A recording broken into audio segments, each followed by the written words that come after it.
Hello everyone, welcome back to my another video. আমি দীপান্বিতা। তো তোমাদের সাথে কিছু কথা বলার রয়েছে। জানি না ভিডিওটা কত বড় হবে, তবে এরপর থেকে যে ভিডিওগুলো আমি আপলোড করতে চলেছি সেটা হচ্ছে গিয়ে আমি যে ঘুরতে যাচ্ছি সেই রিলেটেড ভিডিও আমি তোমাদের সামনে নিয়ে আসার চেষ্টা করব। কি প্রিপারেশন নিচ্ছি, কি কি কেনাকাটি করেছি, কিভাবে কি করছি, সমস্তটা তোমাদের সাথে যতটা পারবো দেখিয়ে নেওয়ার চেষ্টা করব। পরের যে ভিডিওটা আসছে সেটাতে তোমরা অনেকটাই আমি বলেছি, সেখানে অনেক কিছু, তো তোমরা সেটা দেখলে আশা করি ক্লিয়ার হয়ে যাবে। তো ব্যাপারটা হচ্ছে গিয়ে কি বলো তো, আমি এই জিনিসটা কেন শেয়ার করতে চাইছি। দীঘা খুব কমন জিনিস, আমরা সবাই কম বেশি গেছি, বাঙালিরই মানে বাঙালিরই বাবা সরি বাঙালিরা তো দীঘা গেছি। আর মানে প্রথম হানিমুন সবারই আর কি দীঘাই হয়। তো আমাদেরও আনফর্চুনেটলি দীঘাই হচ্ছে হানিমুন। হানিমুন বলা চলে না, এটা একটা ছোট জাস্ট এক্সপিরিয়েন্স দুজনের জন্য, যে কেমন কি ব্যাপার থাকছে।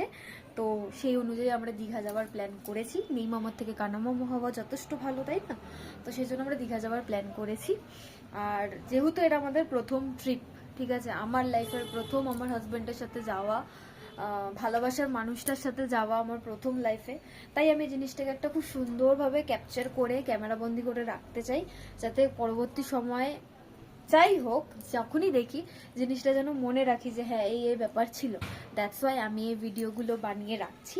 তোমরা যদি দেখতে চাও, তোমরা যদি আমার এই খুশিতে সামিল হতে চাও, তোমাদের নিশ্চয়ই সবাইকে স্বাগতম আমি জানাচ্ছি। Welcome to my video guys. আমার খুশিতে তোমরা সাথে থাকো, পাশে থাকো, এটাই আমি চাইবো।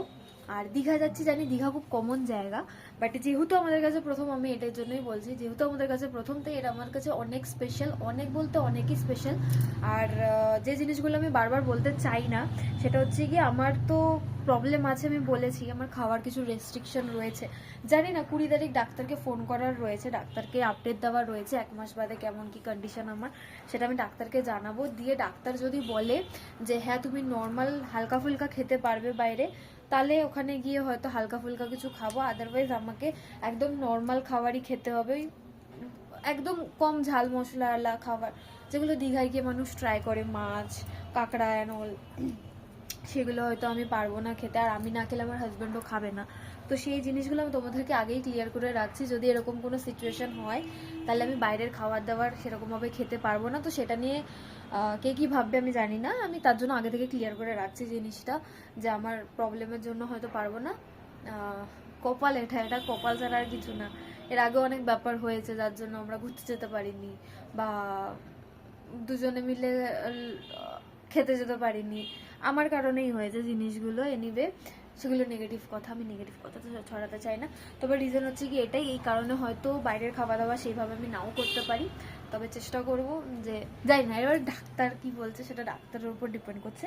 আর কি কি হচ্ছে কি কি না হচ্ছে সেগুলো সমস্ত কিছু তোমাদের সাথে আমি ছোট ছোট করে শেয়ার করতে থাকবো।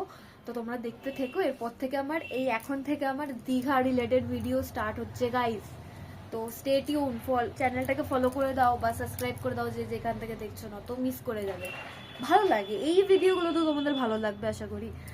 তো এখনো অনেক কিছু বাকি আছে, এর পরের ভিডিওটা আসছে, ভিডিওটা দেখো, তারপরে আবার একটা ভিডিও দেবো, সেটাও দেখো, ঠিক আছে?